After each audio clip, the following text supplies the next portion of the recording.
Recientemente en México causó revuelo la noticia de la detención de Israel Zambada, jefe de cárteles de narcotráfico, por parte de autoridades estadounidenses. El narcotráfico en México se ha insertado en una economía mundial cada vez más globalizada, con el objetivo de obtener muchos más recursos económicos y legales y de rentabilidad como de acumulación financiera. Expertos en la materia han señalado que el avance del tráfico de las drogas en un mundo globalizado contribuye así a la desvalorización de la sociedad y atenta cada vez más a los sistemas de gobierno, al representar un atentado a las soberanías nacionales y amenaza a la seguridad. ¿Cuál ha sido la política del gobierno de la 4T con respecto a los cárteles? ¿Cuáles son las políticas de México y Estados Unidos para combatir la violencia y el narcotráfico? Esto y más en Lo Marginal en el Centro. Bienvenidas y bienvenidos a una nueva edición de Lo Marginal en el Centro. Hoy discutiremos un tema fundamental para México, la intersección entre el narcotráfico y la economía en nuestro país.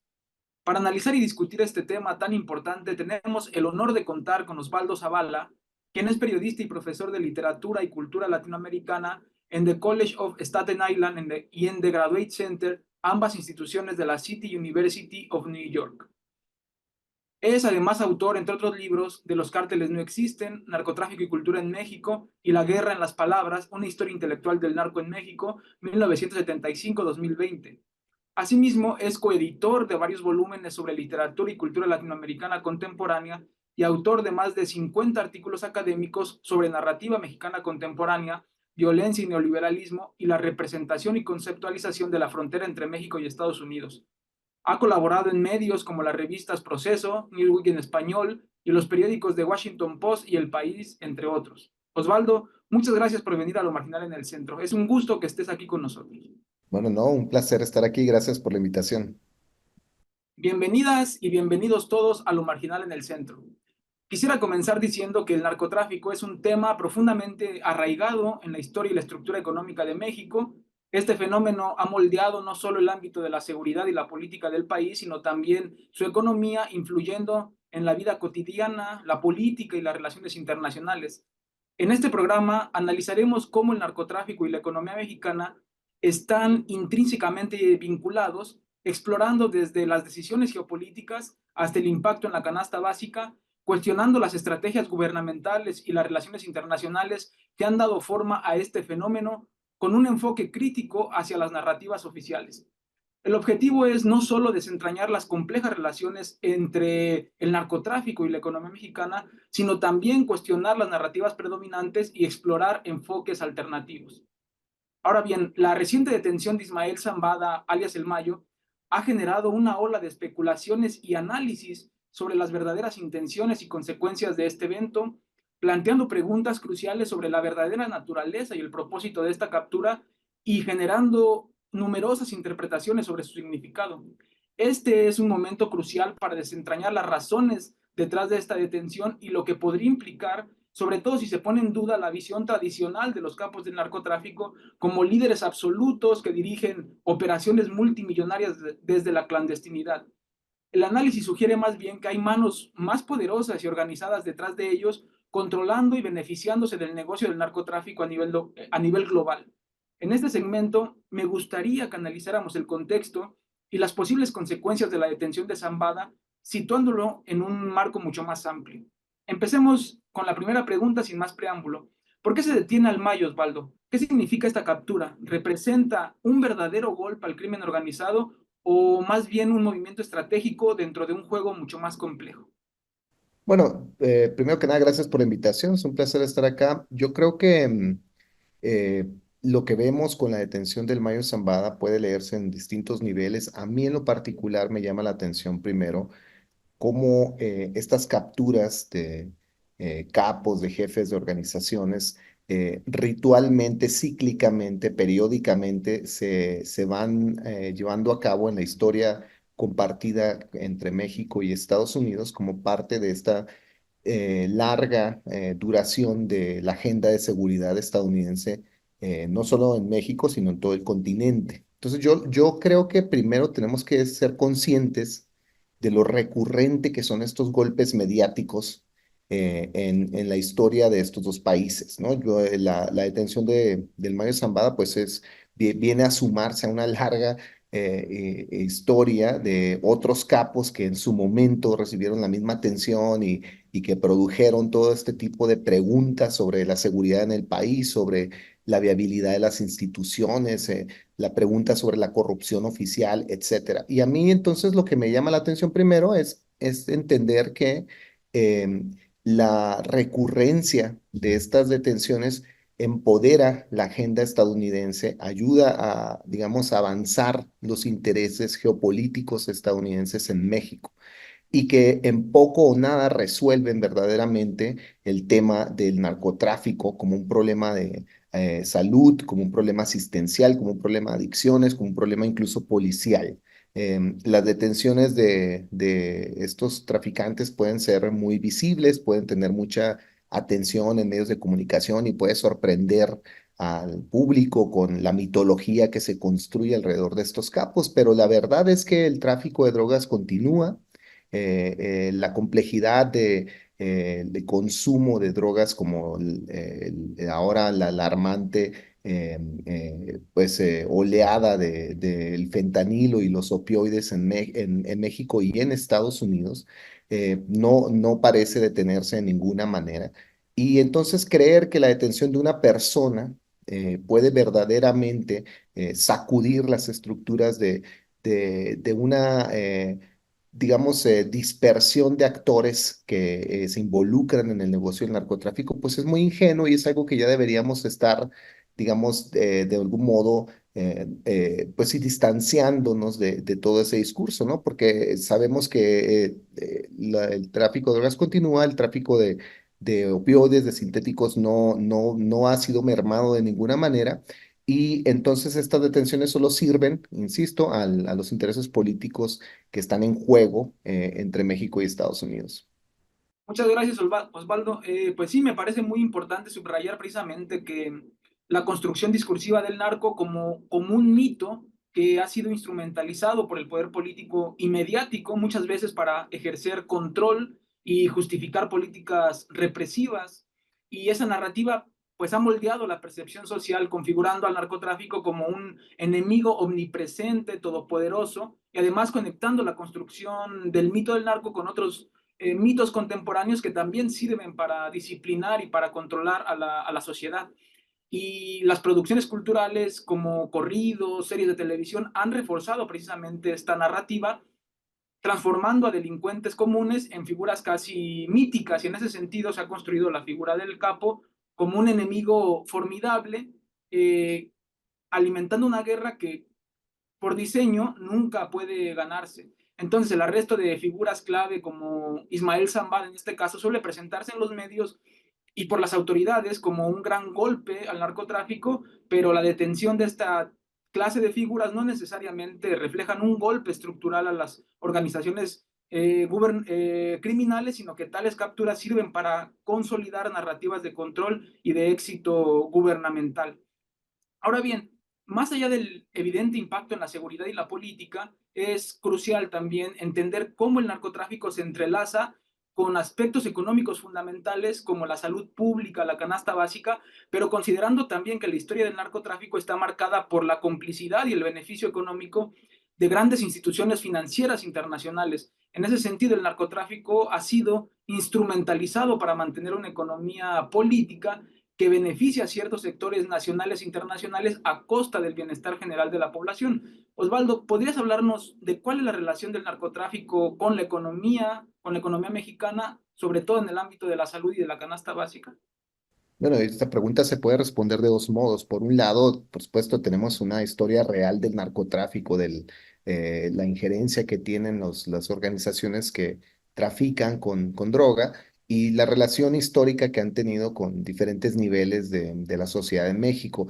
Ahora, esa relación, sin embargo, está fuertemente mediada, mitificada, agrandada, exagerada por la política de la guerra contra las drogas. Entonces yo creo que a veces cuando hablamos de estos temas nos conviene separar con mucho cuidado, por un lado, el fenómeno del narcotráfico como algo que debería preocuparnos como sociedad, pero por otro lado, pensar los efectos de la política pública que llamamos guerra contra el narcotráfico, que en realidad es una política pública diseñada para a disparar, agrandar, hacer muy potente una práctica de militarismo en México, en nuestro caso, que ha ido aumentando desde finales de los años 80 y que ha ido, pues digamos, expandiéndose en diferentes zonas del país. Entonces, a mí, antes que a preguntarme los efectos del narcotráfico en México, que por supuesto son efectos importantes para quienes nos preocupamos por temas de salud, de adicciones, de criminalidad, desde luego, en ciertas zonas del país. También me parece muy importante preguntarnos los efectos de la guerra contra el narcotráfico, como un programa militarista violento que ha sido correlacionado con el alza de homicidios en las zonas donde se ha militarizado el país y donde en realidad pues se ha descargado pues una violencia sistemática en contra sobre todo de poblaciones pobres de todo el territorio nacional. Entonces yo creo que es algo que debe preocuparnos mucho, ¿no? A la hora de preguntarnos entonces de qué cosa estamos hablando cuando hablamos de narcotráfico. En efecto, el narcotráfico, las organizaciones de tráfico de drogas han tenido vínculos con ciertos actores políticos históricamente, con gobernadores, congresistas, con partidos políticos. Sabemos que hay una relación, si no de enorme complejidad, sí de una complicidad constante entre quienes comercian con drogas y las instituciones y los actores políticos que autorizan de un modo directo o indirecto esas acciones criminales. Y esto, sabemos, insisto, es algo preocupante, es algo que hemos más o menos entendido a lo largo, sobre todo, de la historia del narcotráfico en el siglo XX. Pero a mí me parece mucho más alarmante y más preocupante pensar los efectos de la guerra contra el narcotráfico, la manera en que el ejército y las fuerzas federales en el sexenio de Felipe Calderón y ahora esta nueva muy acentuada presencia militar en todo el país, incluyendo la Guardia Nacional, que está completamente ya adscrita a la Secretaría de la Defensa Nacional, ha tenido pues en todo el territorio nacional pues un efecto muy tóxico, muy problemático que creo que debe a todos nosotros preocuparnos, ¿no? Entonces, yo creo que en el orden de las preguntas, ¿no? Me parece muy significativo, muy importante atender los efectos del militarismo, incluso antes que pensar en los efectos del narcotráfico. Sí, es necesario tomar en cuenta, además, me parece la perspectiva de que el narcotráfico, más que un fenómeno aislado, es parte integral de un sistema económico globalizado que depende de la perpetuación de estos mercados, que el narcotráfico se sostiene por su integración en la economía global y local, pero eh, pasando a otra arista del problema, quisiera recordar precisamente que desde que Andrés Manuel López Obrador asumió la presidencia de México, su administración ha implementado una política que ha sido ampliamente debatida, abrazos, no balazos. Es una estrategia que busca enfrentar al narcotráfico con un enfoque menos confrontativo, ha generado diversas críticas y opiniones, mientras algunos la ven como un intento necesario de pacificación, otros la han criticado como una rendición ante el poder de los cárteles. Además, la relación entre México y Estados Unidos en la lucha contra el narcotráfico ha sido un tema constante de discusión, de renegociación, sobre todo si consideramos que lo que ha dado en llamarse guerra contra el narcotráfico, especialmente en México, ha sido en gran medida una construcción retórica utilizada para legitimar, como tú decías, la militarización y desplazar a comunidades enteras. Tú mismo has argumentado que el narcotráfico, tal como lo entendemos, es un fenómeno fabricado, alimentado por campañas de desinformación y manipulación, especialmente por parte de agencias estadounidenses como la CIA, como la DEA. Y en este segmento quisiera que analizáramos la efectividad de la política de la Cuarta Transformación en relación con los cárteles y que discutamos el papel que ha jugado la colaboración con Estados Unidos en esta lucha. ¿Ha habido, desde tu punto de vista, realmente un cambio o solo estamos viendo una nueva fase de una vieja estrategia bajo la presión de Estados Unidos. ¿Es esta la dirección correcta o necesitamos un replanteamiento total de la estrategia? Bueno, yo creo que pues, es una pregunta que tiene una larga respuesta. Yo trataría de ser así como lo más breve posible. Lo primero que te diría es que precisamente porque seguimos atrapados en este ciclo de guerra contra el narcotráfico, por un lado, nada parece haber cambiado, ¿no? Es decir, tenemos las detenciones de alto nivel, las detenciones de capos que sacuden supuestamente las estructuras criminales. Tenemos toda esta especulación en torno a una supuesta guerra que se desataría ahora en Sinaloa con la detención del Mayo Zambada, la disputa que hay o sigue habiendo entre él y los hijos de Joaquín Guzmán, la manera en que nos imaginamos ese territorio casi como un western, ¿no? Donde los forajidos van a salir hacia la calle a batirse a duelo y el sheriff completamente rebasado por la violencia de estos actores monstrificados incluso, ¿no? Y convertidos pues sí, en agentes del mal que tienen asediadas a toda la población. Eso que te describo, pues es, como te decía, un relato recurrente, cíclico, que de un modo astuto políticamente, las agencias estadounidenses han ido construyendo y han ido radicalizando a lo largo de varias décadas.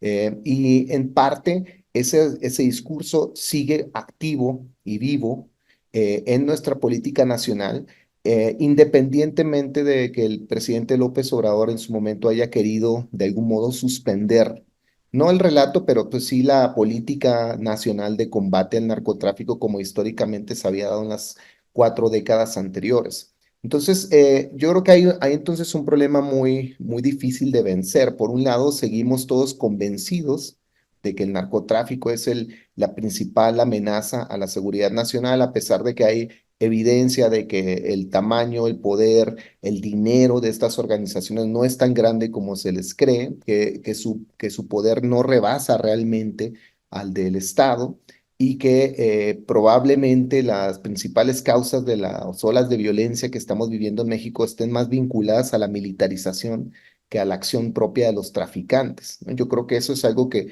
digamos, tendría que ponerse sobre la mesa. Pero por otro lado, cuando el presidente intenta, al principio de su gobierno, eh, suspender eh, esta política militarista antidrogas, pues yo creo que se topa, por un lado, con la inercia de este discurso, de esta forma de entender el narcotráfico y la muy efectiva manipulación de la guerra contra el narco que hacen las agencias estadounidenses presionando diplomáticamente a México, ¿no? Entonces tienes constantemente la DEA haciendo anuncios, explicando cómo, por ejemplo, los chapitos controlan o monopolizan el cruce de fentanilo hacia Estados Unidos, o cómo es importante detener a figuras como el Mayo Zambada. Y entonces llega un momento en el que pues el gobierno de México eh, a lo mejor voluntaria o involuntariamente tiene que involucrarse una vez más en esto que llamamos guerra contra el narco.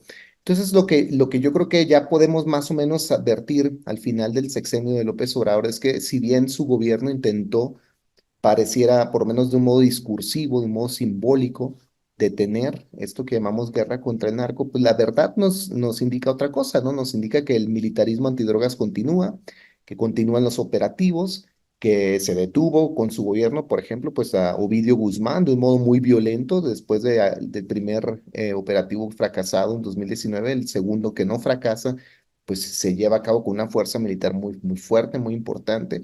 Es cierto que el presidente ha tensionado la guerra, la política de guerra contra las drogas con Estados Unidos, condicionando la presencia de agentes de la DEA, pidiendo una rearticulación de lo que en su momento se llamó Plan Mérida, este plan de cooperación entre los dos países y la creación de un nuevo acuerdo entre los dos que llamaron el entendimiento bicentenario. Pero incluso a partir de ese momento, si tú te atienes un poco a la discusión que se fue dando después de este nuevo entendimiento entre ambos países y sobre todo a la realidad del militarismo en México, pues uno puede concluir que la guerra contra el narcotráfico como política pública no se ha detenido y que en realidad continúa no sabemos exactamente qué altos niveles de violencia porque hay muy poca transparencia en lo que hace el ejército en México, y porque finalmente pues estamos llenos de un de una enorme densa cortina de humo de propaganda mediática que nos dice todo tipo de relatos en torno a toda esta política pública, ¿no? Ahora mismo que ha sido detenido el Mayo Zambada, me parece que pues, lo que está en disputa es el modo de narrar esa detención, ¿no? Más que datos concretos que estemos teniendo la posibilidad de corroborar, lo que se nos está presentando es una batalla de narrativas, ¿no? Entre cómo fue detenido el Mayo Zambada, quién realmente lo llevó, si fue o no voluntariamente a Estados Unidos, qué papel o no jugó México en todo esto, si fue o no informado. Si te fijas, entonces es más bien un reacomodo de narrativas el que estamos observando y no cosas concretas y reales. Entonces yo creo que eso describe mucho de cómo ha funcionado esto que llamamos guerra contra el narcotráfico históricamente, ¿no? Y que, como te decía, pues no es la primera vez que estamos viendo esta película, ¿no? Cuando detuvieron al Chapo Guzmán, nos hicimos las mismas preguntas: si habría una guerra, si se desataría un cambio profundo, sustancial en las estructuras del llamado cártel de Sinaloa. Luego tienes momentos de mucha más revelación, ¿no? Cuando, por ejemplo, el Mayo Zambada dio esa famosa entrevista a Julio Cherry, donde él decía al fundador de la revista Proceso que en realidad su detención, cuando ocurriera, no significaría gran cosa porque él era uno entre otros que estaba comerciando con narcóticos, ¿no? Entonces, yo creo que, como te decía, pues tenemos más bien que hacernos la pregunta de cómo es posible que sigamos consumiendo estos relatos y que hagamos a partir de estos golpes mediáticos como la detención del Mayo Zambada, pues una agenda de preocupación nacional, ¿no? Cuando lo que debería estarnos preocupando creo que es pues el avance del militarismo, los acuerdos binacionales que México construye con Estados Unidos para, por ejemplo, atajar la migración de un modo muy violento. La política energética, digamos, creo que tenemos muchas más agendas urgentes que atender en México que el narcotráfico. Pero pues no lo hacemos porque seguimos dentro de la teleserie, de la narcoserie que nos dictan las instituciones estadounidenses y que de un modo complaciente muchas veces los propios actores mexicanos instrumentalizan para objetivos propios. Sí, los gobiernos de Estados Unidos y de México han construido en ese sentido narrativas que exageran el poder de los cárteles de la droga para legitimar políticas militaristas que a menudo afectan a las poblaciones más vulnerables. Entonces, el narcotráfico también ha servido como un medio para mantener la influencia política de Estados Unidos en América Latina y, como tú decías, los medios de comunicación han legitimado el discurso oficial al culpar, por ejemplo, a las juventudes precarizadas de la violencia, ignorando la participación de las Fuerzas Armadas y la policía en actividades ilícitas. La militarización, en este caso, ha exacerbado la violencia en México y las narrativas sobre el narcotráfico han servido para encubrir los verdaderos motivos detrás de esta guerra, el control social y la protección de intereses económicos y geoestratégicos en la región. En ese sentido, se ha hablado mucho sobre la implicación de potencias extranjeras, especialmente Estados Unidos, en la perpetuación del narcotráfico en México, en donde la agenda de seguridad de Estados Unidos ha sido replicada para justificar la represión militar y la injerencia en asuntos internos bajo el pretexto precisamente del combate al narcotráfico. Me gustaría preguntarte, retomando la pregunta anterior, ¿qué papel juegan las potencias extranjeras, en particular Estados Unidos, en la perpetuación del narcotráfico, del discurso del narcotráfico en México? Bueno, es que Estados Unidos es el gran originador del relato que llamamos guerra contra el narco. Ellos son los primeros artífices, los que designan al narcotráfico como una amenaza a la seguridad nacional, no solo los que propulsan a leyes prohibicionistas, porque yo creo que ese es un modo más simplista con el que se observa el fenómeno. Yo creo que, digamos, hay dos momentos de esto que llamamos guerra contra el narco que debemos de tener a la mano. O sea, por un lado, Estados Unidos en los años 70 inicia estas campañas domésticas de detenciones y de violencia estatal en contra de consumidores de marihuana y de, digamos, los narcóticos que poblaban la imaginación de la contracultura en los años 60 y 70, ¿no? Y mucho se ha hablado sobre esto, ¿no? La guerra contra las drogas como una forma de control doméstico, incluso disidente político en Estados Unidos y que además llenó las cárceles con minorías negras e hispanas, ¿no? Digamos, eso se sabe, pero yo creo que pensar la guerra contra el narcotráfico como la historia de los traficantes que a partir de entonces se fueron supuestamente empoderando es un error metodológico. Y eso empezó en realidad a finales de los años 80 con la presidencia de Ronald Reagan. Y al hacerlo, lo que hizo el presidente Reagan es proyectar toda una nueva era de reajustes de la agenda de seguridad nacional que posicionó al narcotráfico en el centro de una nueva política pública. Y todo eso pues tomó por sorpresa a mucha gente tanto en gobierno como yo creo que incluso dentro de las organizaciones criminales, porque hasta los años 80 las organizaciones criminales pues habían sido útiles, serviles a los intereses del Estado mexicano. De ninguna manera un traficante de los años 80 se habría presentado como una amenaza a la seguridad nacional, no solo de México, sino de ninguna parte del mundo, porque pues en realidad eran lacayos serviles de un sistema profundamente siniestro que los utilizaba para todo tipo pues, sí, de objetivos políticos e incluso económicos, ¿no? Entonces, de pronto, ¿no? Todos estos traficantes, a partir de 1986, cuando cambia esta política pública y el narcotráfico se convierte en agenda de la seguridad, de la seguridad nacional, todos ellos de pronto se encuentran en el lado incorrecto de la historia, ¿no? Todos de pronto aparecen como los enemigos públicos número uno cuando no lo habían sido antes. Entonces es muy interesante recordar ese momento porque es a partir de entonces que nuestra idea actual, contemporánea del narcotráfico se va fraguando. Y cuando llegamos a los años 90 y se nos habla de, ya de otras organizaciones supuestamente importantes para el tráfico de drogas continental, como el Cártel de Juárez, por ejemplo, o se continúa agrandando la historia del Cártel de Sinaloa, o más adelante vemos la aparición del Cártel Jalisco Nueva Generación, lo que vemos es, digamos, iteraciones de ese mismo relato, ¿no? Estas organizaciones superpotentes que tienen injerencia en la vida doméstica política nacional ahora también son amenazas a la seguridad planetaria. Entonces tienes a múltiples periodistas y a gente expertos en seguridad que reproducen lo que les están diciendo las agencias estadounidenses, que de pronto ahora el cártel de Sinaloa tiene presencia en más de 100 países del mundo, o que el cártel Jalisco Nueva Generación es un terrible grupo paramilitar que tiene control territorial del país, ¿no? Y todas estas cosas que se afirman en torno al narcotráfico no tienen verificación, nada de esto que yo acabo de decir es realmente verificable. No podemos saber qué territorio específicamente controla un supuesto grupo del crimen organizado. Lo que sí podemos cuantificar de un modo más preciso es el control territorial que tiene el ejército, por ejemplo, del país. Eso sí, el dinero, el gasto público que invertimos en militarización, eso sí es muy cuantificable. Y cuando comparamos esas cifras con las del supuesto poder del narcotráfico, pues vemos en realidad una enorme disparidad. No, el dinero, el narcotráfico nunca realmente cumple la mitología o la expectativa creada por agencias como la DEA. Una y otra vez, cuando intentamos verificar qué tan poderosos son estos delincuentes, lo que ocurre es que ves más bien a gente muy disminuida, seguramente delincuentes que tendrán más dinero que cualquier ciudadano a pie, pero que no poseen fortunas globales, planetarias, como normalmente se les adjudica.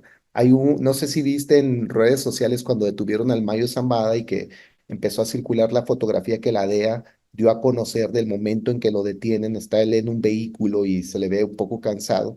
Y alguien puso en redes sociales cómo es posible que este señor que parece maestro de educación física de la secundaria técnica número 3 sea verdaderamente el amo y señor del narcotráfico planetario. Lo mismo dijimos del Chapo Guzmán antes de su detención incluso, ¿no? Cuando hizo aquella famosa entrevista con Sean Penn, en la que mientras cantaba un gallo así en el fondo de la comunidad rural donde se encontraba, pues respondía de un modo muy simple y muy, más bien simplista, ¿no? A su pequeña y breve historia criminal, y en la que pues de ninguna manera podemos creer verdaderamente que este señor detentaba los hilos del narcotráfico planetario. Y eso lo pudimos constatar. o redimensionar concretamente cuando vimos su juicio en Nueva York. Entonces, pues yo creo que es bien importante, ¿no? Tener en cuenta que si hablamos de narcotráfico y si hablamos del Mayo Zambada, del modo en que estamos hablando, es porque Estados Unidos principalmente empuja esa agenda discursiva entre nosotros y es una manera de intervenir en nuestro país. Y es una manera en la que, por medio de esta agenda de seguridad, Estados Unidos pues presiona, extorsiona incluso al gobierno mexicano y nos somete a toda una política militarista que termina pues no solo no beneficiando a nuestra sociedad, sino teniendo este terrible efecto de violencia que desafortunadamente seguimos experimentando. Sí, el narcotráfico en nuestro país y en América Latina ha sido utilizado como excusa para militarizar las calles, para controlar comunidades precarizadas y justificar la extracción de recursos naturales a manos de unos pocos. Este conflicto ha servido para construir simbólicamente a los cárteles como enemigos poderosos, facilitando la militarización y la represión. Me parece crucial cuestionar estas narrativas y entender qué hay realmente detrás del discurso del narco que ha sido instrumentalizado para eso, para mantener el control y la represión en el continente. Finalmente, Osvaldo, quisiera concluir el programa preguntándote, ¿es posible una solución efectiva al narcotráfico sin un replanteamiento radical de estas políticas económicas y de seguridad? Bueno, primero notemos que Estados Unidos, que es el mayor consumidor de drogas a nivel planetario, no tiene estos niveles de violencia. Entonces, la primera pregunta que tendremos que hacernos es ¿por qué seguimos creyendo que el narcotráfico propiamente es el eje de la violencia? ¿No? Si el país con mayor consumo de drogas y con mayor acceso a las armas per cápita es Estados Unidos, ¿por qué Estados Unidos no tiene esos mismos índices de violencia que estamos experimentando en nuestro país? ¿Y por qué nuestra violencia está correlacionada proporcionalmente a la presencia de fuerzas armadas y de soldados y de policías en las calles? O sea, recordemos que antes de que el presidente Calderón desplegara al ejército por diferentes zonas de territorio nacional, nuestra tasa de homicidios en realidad estaba descendiendo. Teníamos, por supuesto, cárteles de la droga, los supuestos cárteles de la droga de los que habla la DEA, teníamos una larga historia de narcotráfico. ¿Por qué no teníamos también al mismo tiempo una historia de violencia como la que estamos ahora experimentando? Entonces, yo creo que la pregunta que planteas se puede responder desde una perspectiva preocupada en torno a la cuestión de las adicciones, ¿no? Digamos, hay un problema real sobre el narcotráfico que hay que atender y desde luego que mi respuesta a eso, como creo que debería ser de cualquier persona medianamente informada al tanto, es pues desde luego buscar la despenalización, la descriminalización de la droga, la regulación del uso de narcóticos, la atención a las adicciones y todo eso. Pero yo creo que llevar a cabo esa política pública en torno a las drogas y al consumo de drogas y las adicciones no necesariamente implica una reducción a la violencia en el país, porque no estamos en realidad ya propiamente hablando de drogas cuando hablamos de cárteles y de su violencia. Y eso es algo que agencias como la DEA de un modo muy inteligente se han encargado de subrayar, ¿no? En el discurso público. Los traficantes ahora pues hacen todo tipo de delitos, ¿no? Cometen todo tipo de criminalidad. Están en la trata de personas, están en el contrabando de aguacate, están en el robo de combustible, están extorsionando a las tortillerías. Es decir, ya decir cártel en realidad es hablar de un concepto que se está constantemente resignificando y que puede aplicarse para casi cualquier delito que ocurra en el país. Entonces, yo creo que tenemos que hacer el salto como sociedad para hacer dos operaciones importantes críticas, ¿no? Por un lado, dejar de creer que el narcotráfico es nuestro principal problema porque no lo es en el país de mayor consumo de drogas, que es Estados Unidos, lo es con nosotros porque decimos que lo es, pero creo que en realidad nuestra violencia está mucho más relacionada, insisto, con la política pública militarista que con el tráfico de drogas per se. Y dos, pues tenemos que tratar de comprender de qué modo verdaderamente funcionan estas organizaciones que llamamos cárteles, de qué modo operan. cuáles realmente son sus objetivos y cómo dimensionar correctamente toda esta violencia, porque creo que hay muchísima mitología alrededor de todo ello y no acabamos realmente de comprender. Vemos constantemente imágenes de grupos armados que se dicen en control del territorio, se nos ofrece noticia tras noticia, investigación periodística tras otra, donde supuestamente los grupos están extorsionando, los grupos están asesinando, están secuestrando, pero hacemos muy poca revisión a toda la función del militarismo en toda esta violencia, ¿no? Y nos hacemos muy pocas preguntas sobre la presencia de soldados y de policías en las calles. Entonces, yo creo que para comenzar verdaderamente a replantearnos un periodo de post-narco, de pacificación, tenemos que alejarnos de la política antidrogas estadounidense. Tenemos que replantear o configurar una política de seguridad nuestra, en la que yo creo nuestra principal preocupación debe ser detener el avance del militarismo, detener el enorme gasto público que hemos hecho en soldados, en equipo militar, en militarizar a las policías y en atender, pues sí, los principales flagelos del país, la pobreza endémica, la injusticia social, ¿no? El fallido aparato de gobierno que beneficia a unos cuantos y desatiende el bienestar de todos los demás, hacer una reforma sendaria, es decir, todas estas preocupaciones de Estado, ¿no? Que deberían estar realmente en la agenda y no la mitología del narcotráfico que nos siguen alimentando aquellos que se encargan de diseñar la guerra contra las drogas. Sí, la solución, como decías, podría residir en despenalizar el tráfico y el consumo de drogas, trasladando el problema del ámbito militar y judicial al de la salud pública. Sí, pero eso parcialmente Para, sería una sí, respuesta, ¿no? Digamos, sí, sería una respuesta que a todos nos interesa para quienes entendemos el tema del tráfico y el consumo de drogas, pues como uno entre otros de los temas importantes que urge a una sociedad, pero no es para mí el tema fundamental en torno a la violencia, ¿no? O sea, sí, porque, insisto, las mismas agencias se han encargado de subrayar eso. Yo casi creo que de pronto las agencias incluso anticipando la posibilidad de que se regularizara el consumo sí. de drogas, dirían al día siguiente, pues es que los cárteles en realidad están secuestrando, están extorsionando, se les dijimos, ¿no? No, ya no es solamente sobre drogas.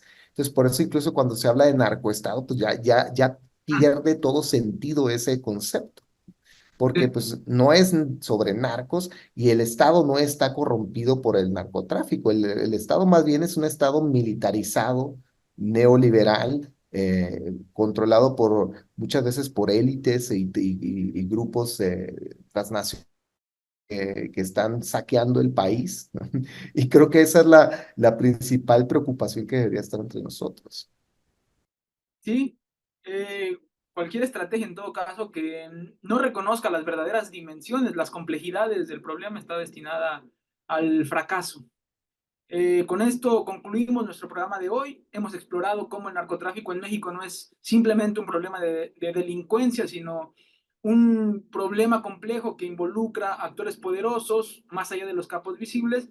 Y este programa no solo buscó deconstruir los mitos alrededor del narcotráfico, sugiriendo que funcionan como herramientas de control social y justificación de la violencia estatal, sino también abrir un espacio para la reflexión que desafíe las narrativas oficiales, invitando desde luego a nuestra audiencia a buscar la verdad detrás de los discursos hegemónicos, porque como tú dices, al despojar las palabras de sus disfraces retóricos, podemos empezar a entender las verdaderas amenazas que enfrentamos en lugar de aquellas fabricadas para mantenernos temerosos, inmovilizados.